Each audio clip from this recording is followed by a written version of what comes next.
সূরা তারাবি পড়া বেশি উত্তম নাকি খতম তারাবি পড়া উত্তম? এমন কোন আমল আছে কিনা যা করলে রোজা রেখে ক্ষুধা কম লাগবে? এরপর প্রশ্ন হলো, আমরা গরিব মানুষ, শ্রমজীবী, মাঠে আলু তোলা, সরিষা কাটা এবং মাটি কাটা ইত্যাদির কাজ করি। রোজা রাখা বিরাট কঠিন।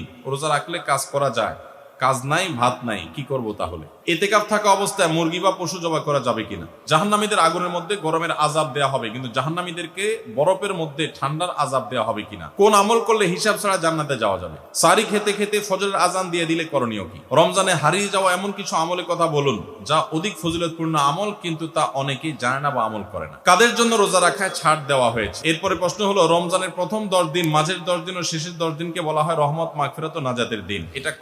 এটা কতটা সহি? ঘুম থেকে জাগ্রত হতে না পারার কারণে যদি সাহরি খেতে না পারি এবং না খেয়ে রোজা রাখি, তাহলে রোজা হবে কিনা? অবশ্যই রোজা হবে।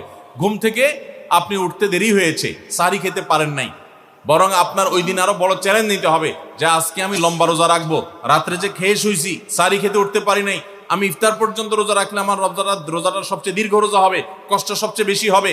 আর হাদিসে আসছে, ইন্না আযামাল জাযা মা আযামিল বালা, কষ্ট যত বেশি হবে আল্লাহ তাআলা আজর বা বিনিময় তত বেশি দিবেন। যে আমি বেশি সহিষ্ণু হলাম, বেশি ধৈর্যশীল হলাম, বেশি সংযম করলাম, সো ওই দিন আরো বেশি চ্যালেঞ্জ নিতে হবে ইনশাআল্লাহ তাআলা। বগুড়াতে ওষুধের এক মার্কেটের দ্বিতীয় তলায় স্যাম্পলের ওষুধ অল্প টাকা কিনতে পাওয়া যায়। যে ওষুধগুলোর পকেটে লেখা থাকে এটি বিক্রির জন্য নয়, এবং ওই একই ওষুধ যদি মার্কেটের নিচতলায় থেকে কিনে নেয় তাহলে বেশি টাকা দিয়ে কিনতে হয় স্যাম্পল ছাড়া। আমার প্রশ্ন হলো, এরকম স্যাম্পলের ওষুধ অল্প টাকা কেনা জায়েজ হবে কিনা? যেটা বিক্রির জন্য নয় সেটা স্যাম্পল হতে পারে, সরকারি ওষুধ হতে পারে, এইটা যদি আপনি কিনেন তাহলে গুনাহ হবে, কারণ আপনি চোরের সহযোগিতা করলেন। দাম কম হলেও সে ওষুধ কেনা যাবে না।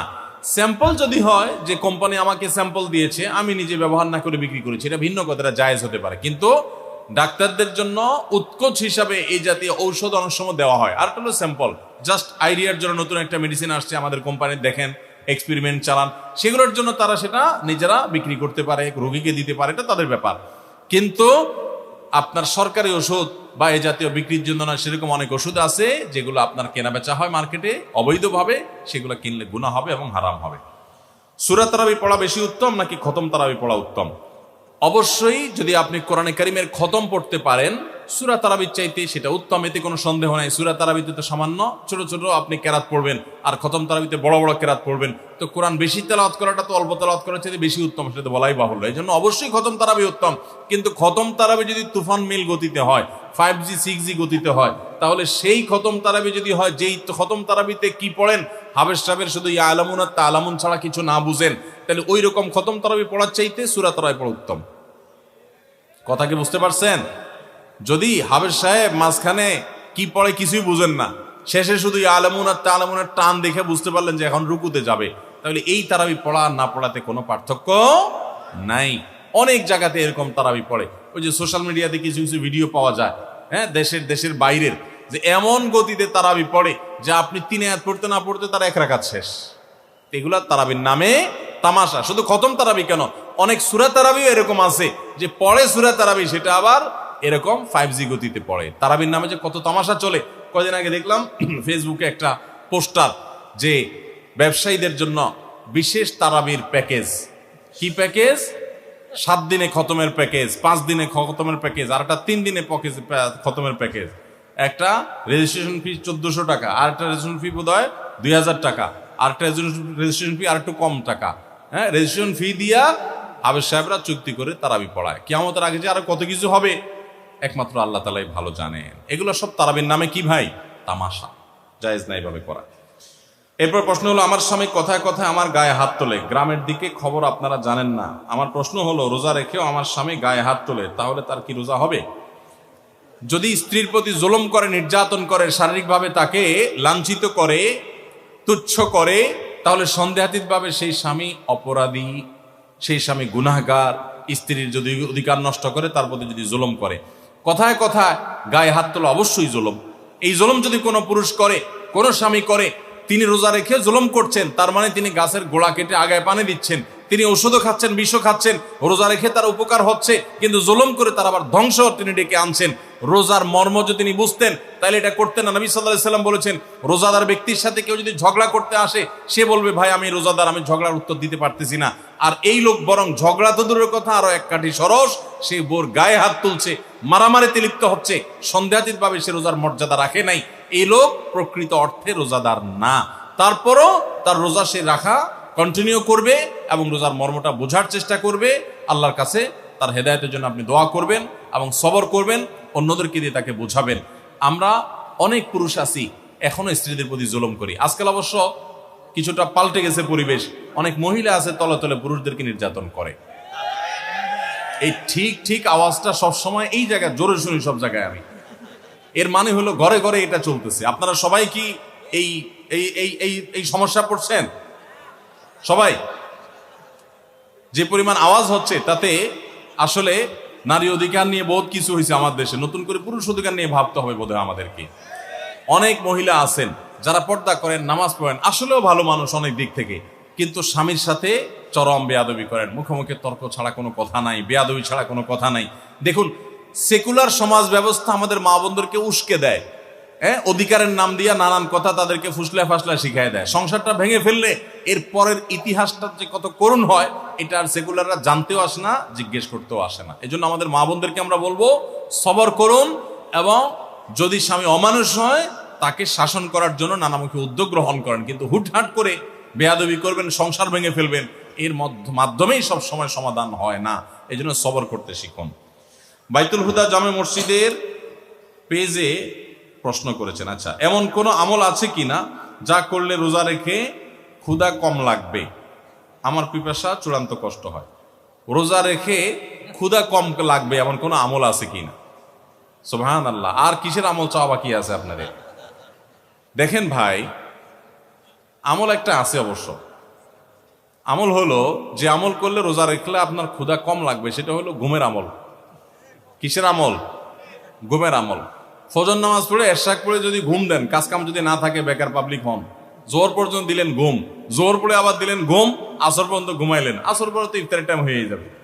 তাহলে এটা একটা সহজ আমল, যে আমলে বোঝা যায় যে আপনার ক্ষুধা অনুভব হবে না, কম লাগবে ইনশাআল্লাহ। এখন যদি এত পেট পাগল হন যে হুজুর ক্ষুধা চড়ে তো ঘুমিয়ে আসবে না, তাহলে আর কোনো ওষুধ নাই। ভাইরা আমার, আমরা চাই কি জানেন? আমরা চাই হলো আল্লাহ দুনিয়াতেও আমার দিবা টয়টম্বর, আখেরাতেও টয়টম্বর দিব। আমি কোনো কষ্ট করতে রাজি না, আমি কোনো গুনাহ থেকে বাঁচতে রাজি না, আমি জান্নাতও চাই, আমি সবই চাই। আপনি রোজা রেখে ক্ষুধার কষ্টটা একটু সহ্য করবেন, এর বিনিময়ে তো আপনি জান্নাত পাবেন। এখন আপনি চান না ক্ষুধার কষ্ট আমি সহ্য করব না, আবার জান্নাতও আমি চাবো, কেমন কথা ভাই? সামান্য একটু ক্ষুধার কষ্ট আপনি সহ্য করতে রাজি না। এই রমাদানে ফিলিস্তিনের মানুষগুলো ইফতার করার মতো খেজুর তাদের কাছে নাই। খেজুর তো দূরের কথা, ইফতার তো দূরের কথা, সাহারিতে একটু সামান্য পানি খাবে শান্তিপূর্ণভাবে, সেই ব্যবস্থাটুকু তাদের ধ্বংস করে ফেলা হয়েছে। এরকম একটা সমাজে দাঁড়িয়ে সামান্য একটু রোজার সময় সাহারি ঠিকই খাবেন পেট ভরে, আপনি একটু কষ্ট হবে, সেই কষ্টটা পর্যন্ত সহ্য করতে রাজি না। আপনি কোন মুখে আল্লাহর কাছে জান্নাত আশা করবেন, দাবি করবেন? অনন্ত অসীমকালের সুখের ঠিকানা এই দুনিয়ার সমান 10 দুনিয়া কমপক্ষে, এর বেশিও হতে পারে, এরকম জান্নাত আল্লাহর কাছে আপনি ডিমান্ড করবেন, দোয়া করবেন, চাইবেন কোন মুখে? যে রোজার কষ্টটা আপনি সহ্য করতে রাজি না। আল্লাহর কাছে দোয়া করেন যে আল্লাহ আপনি আমাকে সবরের তৌফিক দান করুন। এরপর প্রশ্ন হলো, আমরা গরিব মানুষ, শ্রমজীবী, মাঠে আলু তোলা, সরিষা কাটা এবং মাটি কাটা ইত্যাদির কাজ করি। রোজা রাখা বিরাট কঠিন, রোজা রাখলে কাজ করা যায়, কাজ নাই, ভাত নাই, কি করব তাহলে? ভাইরা আমার, এই প্রশ্ন আমাদের যখন আসে শ্রমজীবী ভাইদের কাছ থেকে, তখন আমরা প্রথমেই তাদের প্রতি সমবেদনা জানানোর চেষ্টা করি যে আমরা এমন একটা সমাজে বাস করছি যে সমাজে আমাদের শ্রমজীবী ভাইদের জন্য আসলে ভালো কোনো ব্যবস্থা নেই। অনেকেই এমন আছেন যে দিন আনেন দিন খান, কাজ না করলে তার পেটে ভাত নেই। এই ভাইদেরকে আমরা বলবো, আপনার এমন হার্ড পরিশ্রম করতে হয় যে রোজা রেখে সেটা করা সম্ভব নয়। এই অজুহাতে আপনার রোজা না রাখার সুযোগ নাই। আপনি এখন বলবেন, হুজুর তাহলে কি মরে যাব? না, মরেও যাবেন না, আপনার জন্য বহু বিকল্প আছে। কি কি বিকল্প আছে? ধরুন একজন রিক্সা চালক, রিক্সা চালানো খুব হার্ড পরিশ্রমের কাজ। আজকাল অবশ্য বেশিরভাগ এলাকাতে মোটর লাগাই নিয়েছেন, যারা প্যাডেল মারেন পায়ে দিয়ে, তাদের অনেক কষ্ট হয়। এখন আপনি বলতে পারেন, হুজুর 8 ঘন্টা 7 ঘন্টা 6 ঘন্টা রিক্সা চালায় কিভাবে রোজা রাখবো এই গরমের সময়? আমি বলবো ভাই, আপনার যে অনেকগুলো অপশন আছে তার ভিতরে একটা অপশন হলো, আপনি যদি ইচ্ছা করেন যে রমজান মাসে আমি রিক্সা চালাবো খুব অল্প সময়, যে জমার টাকা তুলে কোনো রকম আমার ডাল ভাত কেনার কোনো রকম ব্যবস্থা হবে, মানে কোনো রকম বেঁচে থাকার ব্যবস্থাটা হবে, যেহেতু আমার রোজা রাখা লাগবে এই জন্য আমি ডিউটি একটু কমায় করবো, 6 ঘন্টা জায়গায় 3 ঘন্টা করব, এবং দিনে ডিউটি করলে প্যাসেঞ্জার একটু বেশি থাকে, আমি একটু রাতে বেশি ডিউটি করব, প্যাসেঞ্জার একটু কম থাকবে, তারপরেও আমার রোজাটা রাখা হবে। চেষ্টা করলে উপায় আছে না নাই? আপনি যদি আগে থেকে 4 মাস আগে থেকে প্ল্যান করেন, যেহেতু সামনে রমজান মাস আসতেছে, রমজান মাসে হার্ড পরিশ্রম আমি করতে পারি না, করতে গেলে রোজা রাখা হয় না, রোজা রাখা এদিকে ফরজ, আমার আল্লাহর কাছে যেতে হবে, সেজন্য আমি 4 মাস আগে থেকে যদি একটু একটু করে টাকা জমা করে রাখি রোজার মাসে, যাতে আমি বসে বসে খেতে পারি বা কম পরিশ্রম করে সংসার চালাতে পারি, তাহলে সেই সুযোগ আছে না নাই? এরকম বহু সুযোগ আছে, আপনি লোন করে করতে পারেন, পরে সেই লোন পরিশোধ করতে পারেন। করোনার সময় দেখেন আমরা অনেক কিছুকে মনে করি অসম্ভব, করোনার সময় সেগুলো যে সম্ভব সেগুলো আমরা হাতে কলমে দেখেছি। যখন কোয়ারেন্টাইনের সময় রিক্সা চালকদের রিক্সা বন্ধ ছিল, তখন কিভাবে চলেছেন, মাসকে মাস বছর জুড়ে যদি চলতে পারেন, এখন 1 মাস চলতে পারবেন না। এজন্য ভাই কষ্ট হবে ঠিক, কিন্তু সদিচ্ছা থাকলে সম্ভব। আর যারা যত বেশি পরিশ্রম করবেন, আপনি শ্রমজীবী মানুষ, অভাবী মানুষ, আপনার শ্রম অনুযায়ী আল্লাহ তাআলা আপনাকে বিনিময় দেবেন ইনশাআল্লাহ। যারা যত বেশি কষ্ট করবেন, ওই ধনীদের রোজার চাইতে আপনার রোজার মর্ম আল্লাহ তাআলার কাছে অনেক বেশি। ইতিকাফ থাকা অবস্থায় মুরগি বা পশু জবাই করা যাবে কিনা? ইতিকাফ করা অবস্থায় মুরগি পশু জবাই করবেন কেন? কি দুঃখে? বাইরের লোকের টান পড়ছে? যদি আপনি মসজিদে থেকে করতে চান, করতে পারেন, হয়ে যাবে মুরগি জবাই, আপনার ইতিকাফেরও ক্ষতি হবে না, যদি এরকম কোনো লোক না থাকে মুরগি জবাই করার জন্য। যদি বিকল্প থাকে তাহলে সেটা করবেন, কারণ আপনি মসজিদে থেকে বাইরে মুরগি ধরে জবাই করা এটা তো কঠিন একটা কাজ, এত কসরত করি কেন করতে যাবেন যদি অন্য লোক থাকে?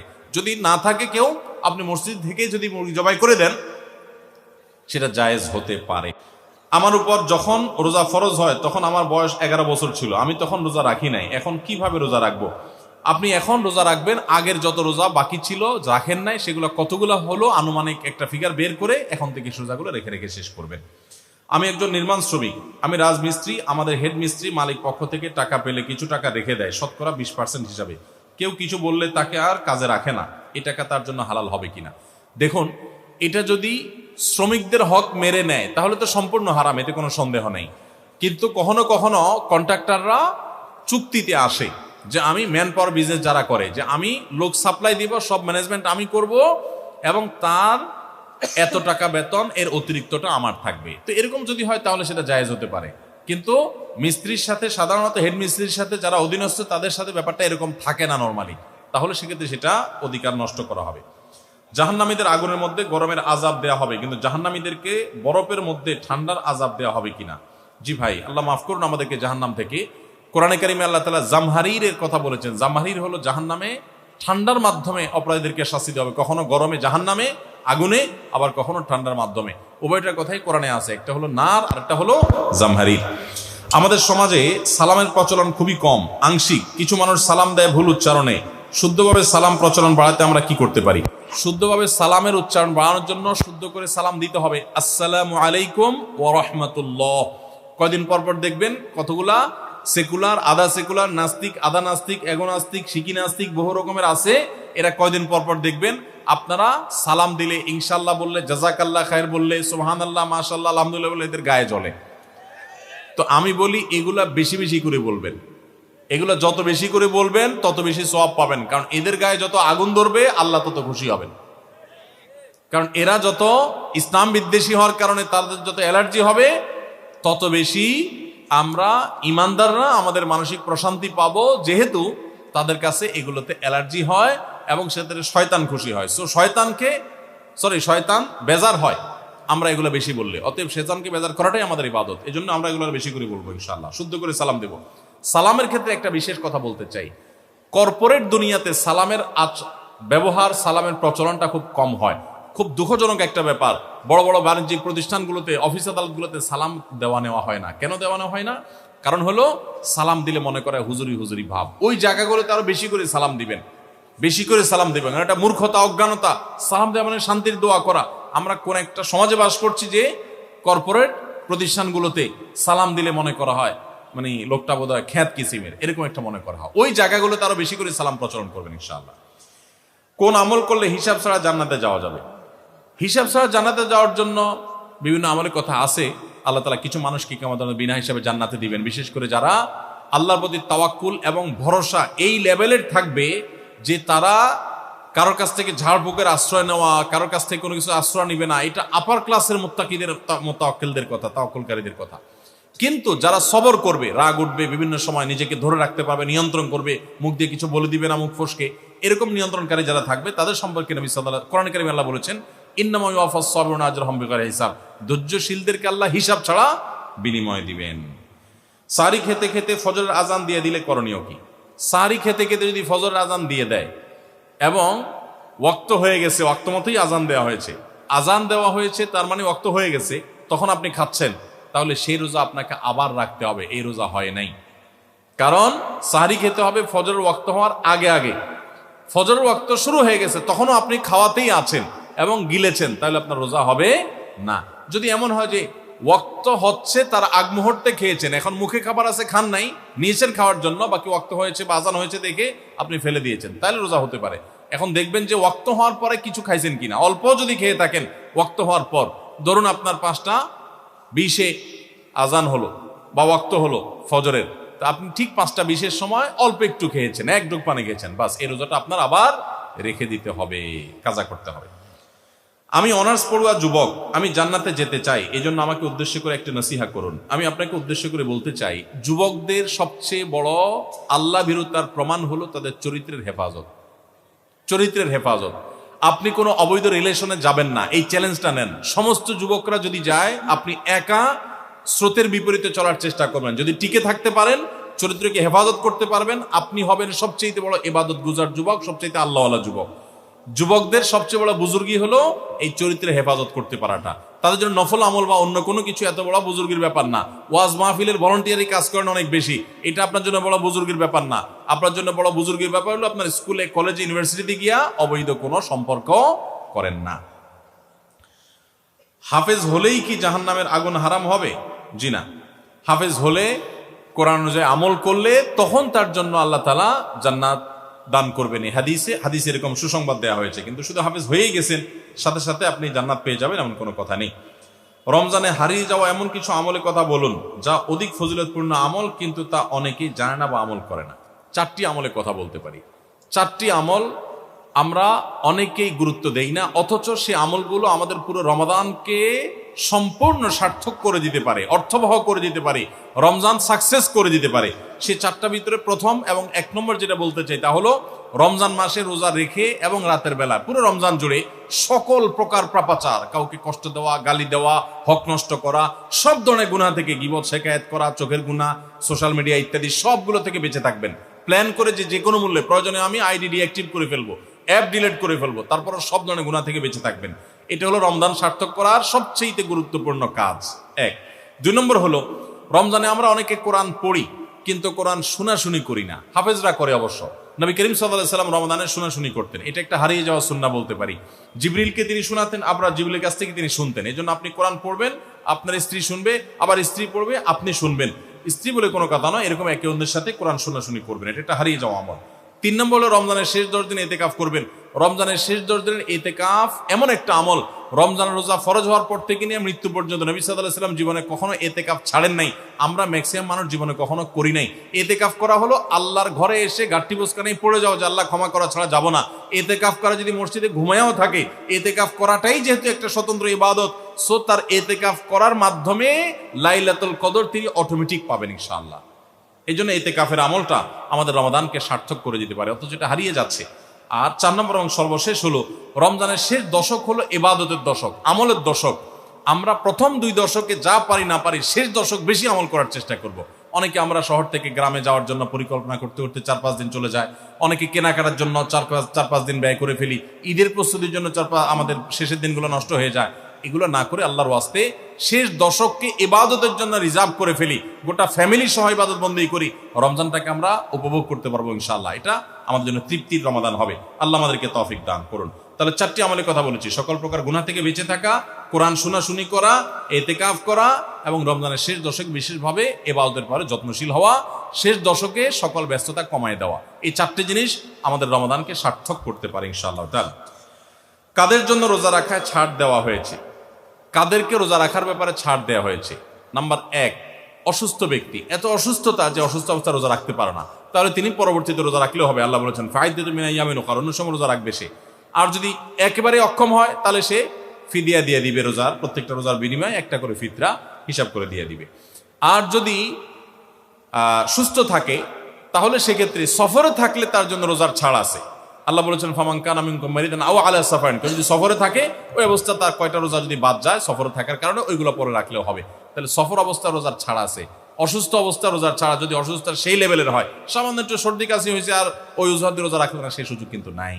তাহলে এই দুই অবস্থা রোজা না রাখার সুযোগ আছে। আর মেয়েরা তো মাসিক অবস্থা রোজা রাখবেই না, নিষেধ তখন। শবে কদরের নামাজের নিয়ম, নিয়ত ও কোন সূরা দিয়ে পড়তে হয় একটু জানাবেন। শবে কদরের নামাজের আলাদা কোনো নিয়ম নেই যে 2 রাকাত করে অমুক সূরা এতবার পড়তে হবে অমুক রাকাতে, এরকম কোনো কথা নেই। লাইলাতুল কদর বা শবে কদর হিসেবে রমজানের শেষ দশকের সবগুলো রাতে না পারলে বিজোড় রাতগুলোতে 21, 23, 25, 27, 29 এই রাতগুলোতে বিশেষভাবে ইবাদত বন্দেগী বেশি বেশি করবেন। 2 রাকাত করে যত পারেন নামাজ পড়বেন, আস্তে আস্তে পড়বেন, ধীরে ধীরে পড়বেন, লম্বা লম্বা কেরাত সিজদা খুব ভালোভাবে করার চেষ্টা করবেন। যে কোনো সূরা দিয়ে পড়তে পারেন। সূরা যদি 1 রাকাতে কয়েকটা পড়েন বা একই সূরা বারবার পড়েন সেটাও করতে পারেন, কিন্তু নির্দিষ্ট কোনো সূরা পড়তে হবে নির্দিষ্ট কোনো নিয়ম নেই। এরপরে প্রশ্ন হলো, রমজানের প্রথম 10 দিন, মাঝের 10 দিন ও শেষের 10 দিনকে বলা হয় রহমত, মাগফিরাত ও নাজাতের দিন। এটা কতটা সহি? তাহলে কি ওই দিনগুলোতে রহমত, মাগফিরাত, নাজাত পাওয়া যাবে নাকি বাকি দিনগুলোতেও পাওয়া যাবে? দেখুন, এই হাদিসের সনদকে মুহাদ্দিসরা কেউ কেউ কিছুটা দুর্বল বলেছেন, কিন্তু এটার মাধ্যমে এটাও হতে পারে যে এই দশকে বিশেষভাবে রহমত দেওয়া হয়, অন্যগুলোতে আমভাবে দেওয়া হয়। এর মানে এই না যে অন্য দিনগুলোতে রহমত দেওয়া হয় না। শেষ প্রশ্ন, নারীদের জন্য কিছু আমল বলুন, কারণ রমজানে বাসায় সাহারি, ইফতারি, অন্যান্য কাজ করতে করতে বেশি বেশি আমলের সুযোগ তারা পান না। মা বোনরা ইফতারি সাহারি ব্যস্ততায় অনেকেই রমজানে ইবাদত বন্দেগীর সুযোগ পান না, তাদের জন্য আমরা বিশেষ কিছু পরামর্শ দিতে পারি। নাম্বার 1, রমজানের আগে থেকে ইফতারের যে আইটেমগুলো আগে থেকে জোগাড় করা যায় সেগুলো আগে থেকে জোগাড় করে, যেমন পেঁয়াজি আইটেম ইত্যাদি অনেক সময় বেটে ফ্রিজে রেখে দেওয়া যায়। যেগুলো আগে করা যায় সেগুলো আগে করে রাখেন যাতে রমজানে ইবাদতবন্দি করতে পারেন। সাহারির সময় ভোর রাতে খেতে উঠে সবাই খাওয়া দাওয়া করে রেখে চলে যায়, আমাদের মা বোনরা দেখা যায় থালা বাসন নিয়ে ব্যস্ত হয়ে পড়েন। ওই টাইমে থালা বাসন রেখে, যেটা যেভাবে সেভাবে রেখে আপনি মাশগুল হয়ে যান দোয়াতে সাহারির সময়। এরপরে ফজর নামাজ পড়ে আপনি এবার কাজে লেগে যান। ওই মূল্যবান সময়গুলো নষ্ট করবেন না। আর যখন থালা বাসন ধোবেন বা ইফতার বানাবেন তখনও মনে মনে আল্লাহর স্মরণ, আল্লাহর সাথে কথা বলা, আল্লাহর কাছে দোয়া নিবেদন করা, জিকির আজকার করা, সেই চেষ্টা করতে পারেন।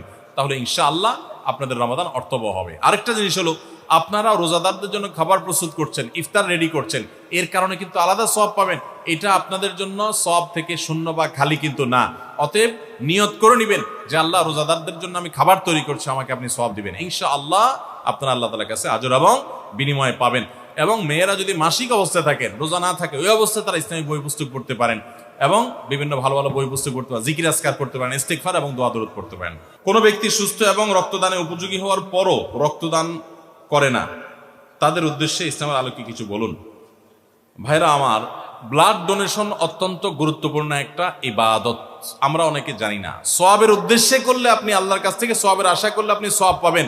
জানলা একজন অসুস্থ ব্যক্তি, তার হয়তো রক্তের দরকার হবে, সুস্থ মানুষের তো রক্ত লাগে না, সো আমি আমার শরীর থেকে 1 ব্যাগ রক্ত দিলাম, প্রপারলি এটা নেওয়া হলো আমার শরীর থেকে এবং দেয়া হলো একজন রোগীকে। তাহলে একজন রোগীর সেবা করার, নিজের শরীরের রক্ত দেওয়ার সব আপনি পেয়ে গেলেন। কত বড় একটা ব্যাপার! একটা পয়সা খরচ করা ছাড়া আপনি একজন মানুষকে, এমনও হতে পারে এই 1 ব্যাগ রক্তের বিনিময়ে মাধ্যমে ওই লোকটা বেঁচে গেল বড় রোগ থেকে, বড় অসুস্থতা থেকে বা মৃত্যু থেকে। তাহলে বিরাট বড় সওয়াব। আপনি টাকা পয়সা দিয়ে যা করতে না পারবেন, অনেক সময় শুধু শরীরে রক্ত দিয়ে তার চেয়ে বেশি করতে পারবেন। এবং রক্ত দিলে মানুষের শরীরের জন্য ক্ষতি হয় তা কিন্তু না। তাহলে আমরা কেন এটা থেকে কার্পণ্য করব? ইনশাআল্লাহ আসন্না ফাউন্ডেশন থেকে অচিরেই আমরা একটা বৃহত্তর পরিসরে ব্লাড ব্যাংক করতে যাচ্ছি। সারা বাংলাদেশে থ্যালাসেমিয়ার রোগী সহ যত রক্তের প্রয়োজন আছে মানুষের, আমরা তো আশা করছি যে ইনশাআল্লাহ রক্তের সকল ক্রাইসিস আমরা এই ব্লাড ব্যাংকের মাধ্যমে দূর করব। এছাড়া যেই ব্লাড ব্যাংকের মাধ্যমে আপনার সুযোগ হয়, সুবিধা হয়, অবশ্যই আপনি নিয়মিত রক্তদান করবেন। এটা অনেক বড় সওয়াবের কাজ। অনেকে কার্পণ্য করি আমরা, এটা কার্পণ্য করা বোকামি ছাড়া কিছু না। শরীরের কোনোই ক্ষতি নাই, বিনা পয়সা আমি এত বড় সওয়াব পেতে পারি, একটা মানুষ উপকার করতে পারি, কেন করব না?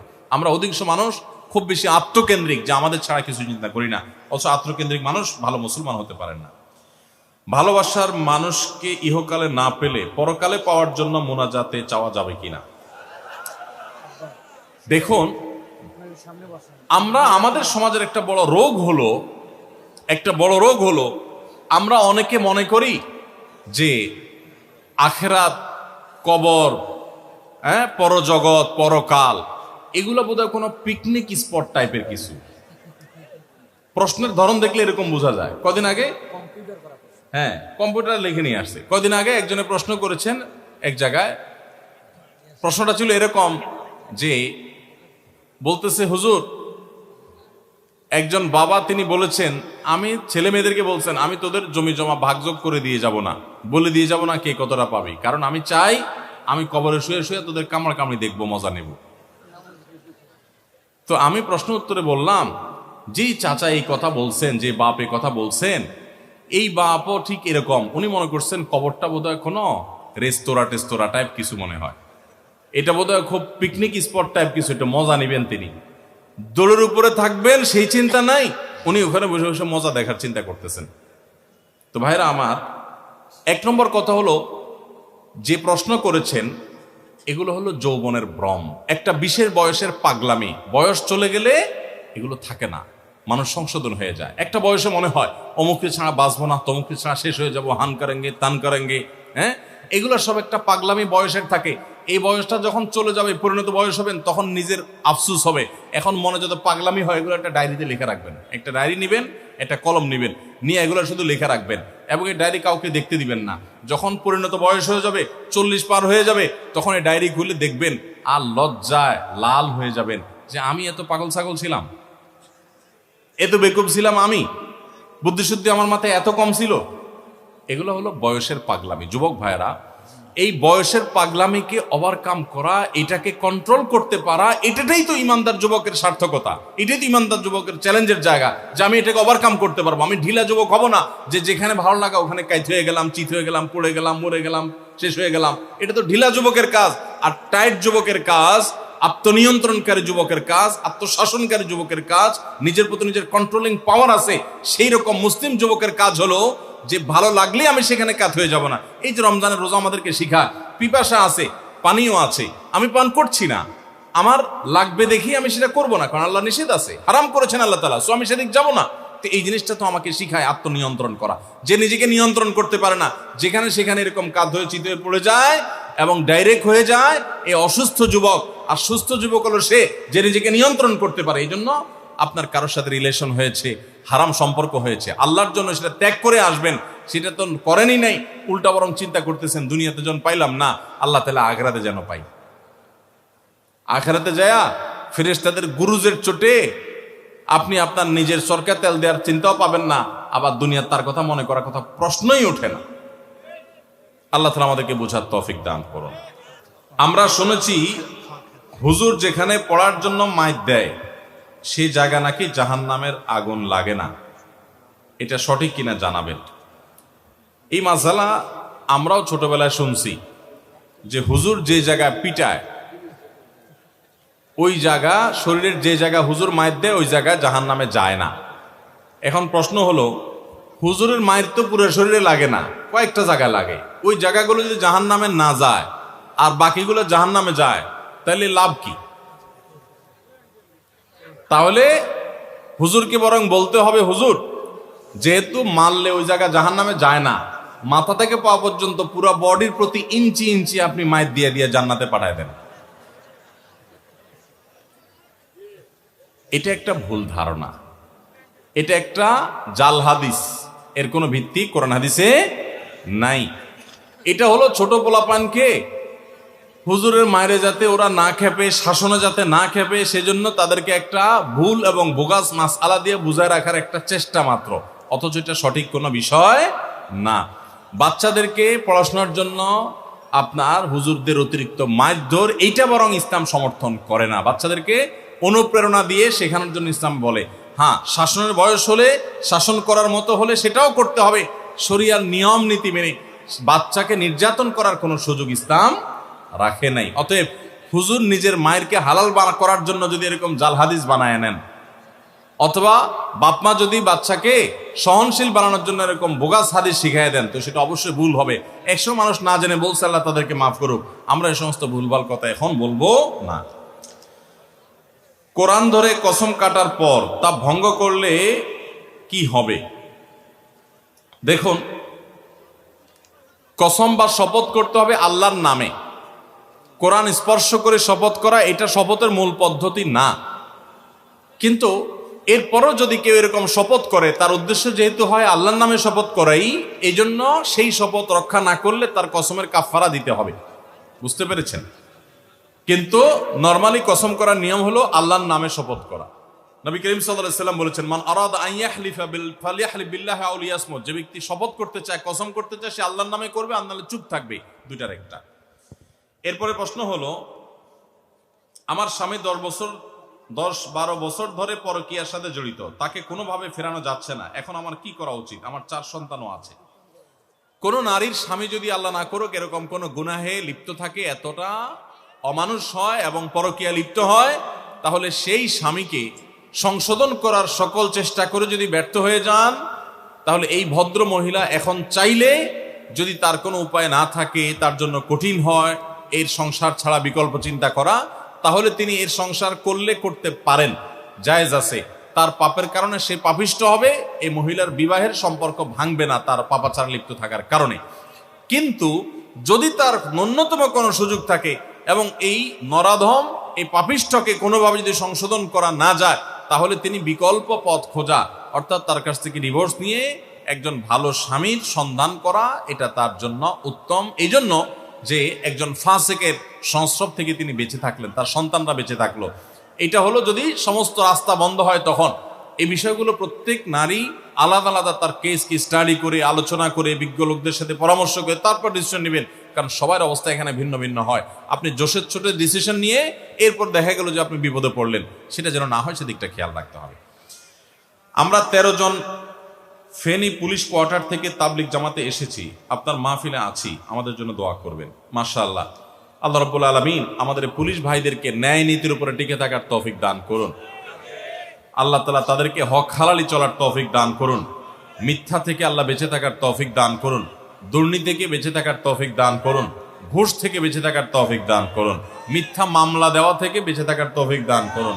মিথ্যা সাক্ষ্য থেকে আল্লাহ তাআলা হেফাজত করুন। আমাদের ভাইদেরকে আল্লাহ তাআলা আদর্শ পুলিশ হওয়ার তৌফিক দান করুন। ভাইরা আমার, আপনাদের আমিন আমিন তো উদ্দেশ্যমূলক মনে হইতেছে। আমি আমার দোয়া করতেছি, কিন্তু আপনাদের আমিনের জোর একটু বেশি বেশি মনে হইলো। কাহিনী কি ভাই? শুনেন, ওয়াজ মাহফিলে আমি দেখছি কোন প্রশ্নের উত্তর যদি মনে হয় যে কারোর গায়ে যাইতেছে, তখন আমরা খুব মজা পাই। অথচ একই দোষে হয়তো আমি নিজেও দোষী, আমি বেমালুম নিজেকে ভুলে যাই। এটা খুবই খারাপ জিনিস ভাই। আতা'মুরুনা আন-নাসা বিল বিররি ওয়া তানসাউনা আনফুসাকুম। তোমার একজন ভাইয়ের কোন একটা ভুলের কথা বলা হচ্ছে, তখন তুমি খুব খুশি, হ্যাঁ তার সংশোধন করা হচ্ছে, তাকে সাইজ করা হচ্ছে। এরকম অনেক সময় হয়, অনেক প্রশ্ন উত্তর দিলে। কিন্তু একই ভুল বা অন্য আরেকটা ভুল আপনার উপরে বলা হয়, তখন আপনার ভিতরে এই হিতাহিত জ্ঞান জাগ্রত হয় না, বা হিতাহিত আপনার মধ্যে কোনো বোধোদয় হয় না যে আমি এই ভুলটা সংশোধন করব। আপনার খুশি লাগে না যে আলহামদুলিল্লাহ আমি আজকে একটা ভুল ঠিক করতে পারলাম। এটা তো খুবই দুঃখজনক কথা যে আপনি আরেকজনের জন্য ঠিক ঠিক বলতেছেন, নিজের বেলা চুপ চুপ বলতেছেন। এটা তো হয় না। আমরা সবাই সবার ভুলগুলো কারেকশন করবো, ঠিক আছে তো ইনশাল্লাহ ভাই? আমরা যারা ঠিক ঠিক বলছি, আমরা অনেকে অনেক গুনাহের সাথে জড়িত। আপনার পেশায় যারা আছে দেখবেন যে অনেকে কাজ করছেন এরকম অন্যায়, আপনি নিজে অনেক অন্যায়ের সাথে জড়িত। আমরা আরেকজনের অন্যায়ের পরে বলতে খুব বেশি মজা পাই।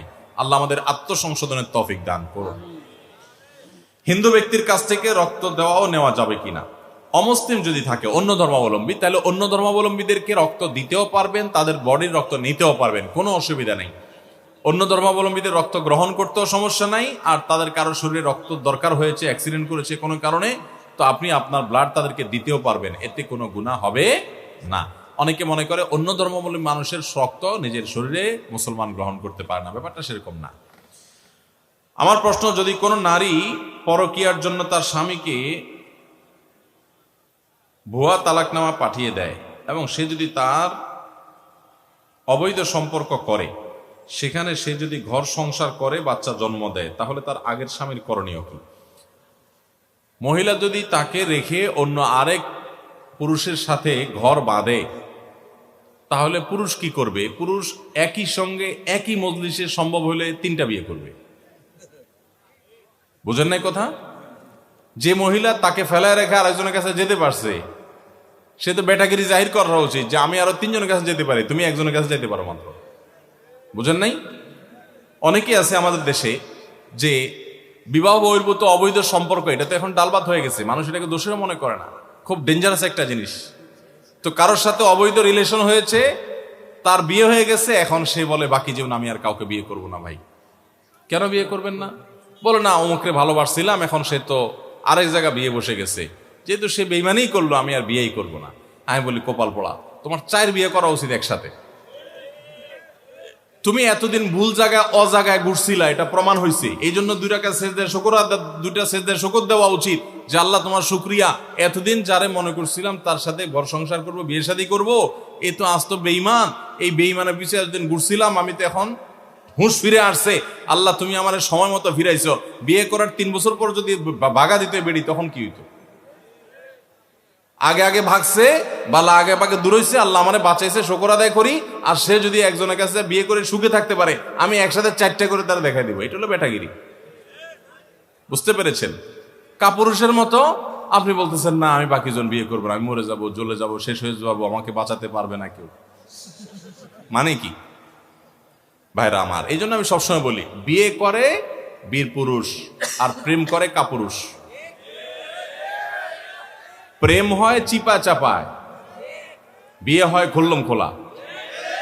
বিয়ে করতে বেটাগিরি লাগে, প্রেম করতে বেটাগিরি লাগে না। বিয়ে করতে মোহর দেওয়া লাগে, প্রেম করতে শুধুমাত্র চীনা বাদাম খাওয়াইলে চলে। তাহলে এটা 2 নম্বর পথ, আর ওইটা 1 নম্বর পথ। 2 নম্বরে যাবেন না 1 নম্বরে আসবেন? ভাইরা আমার, বেশিরভাগ তরুণরা আমরা এই অপরাধে লিপ্ত। আল্লাহ আমাদেরকে হারাম থেকে বেঁচে থাকার তৌফিক দান করুন। তো যাই হোক, যে বোন যে ভাই প্রশ্ন করেছেন, তার স্বামী তার স্ত্রী ভুয়া তালাক দিয়ে গেছে, তার পরের বিয়েটা তার শরীরের সম্মত তালাক না হলে তার পরের বিয়েটা অবৈধ এবং বাতিল, এবং সেখানে তিনি জিনায় লিপ্ত। এই অবস্থা এই ভদ্রলোক অন্য কোথাও বিয়ে করতে পারেন। আবার তার স্ত্রীকে তিনি যদি ফিরে আনার উদ্যোগ নিতে চান এবং সে তওবা করে ফিরে আসতে চায়, সেটাও তিনি চাইলে করতে পারেন। এখন এক ধরনের হিজাবি বোরকা নেমেছে, যাহা মেয়ে থেকে শুরু করে বয়স্ক মহিলারাও পরিধান করছে ওড়না ছাড়া।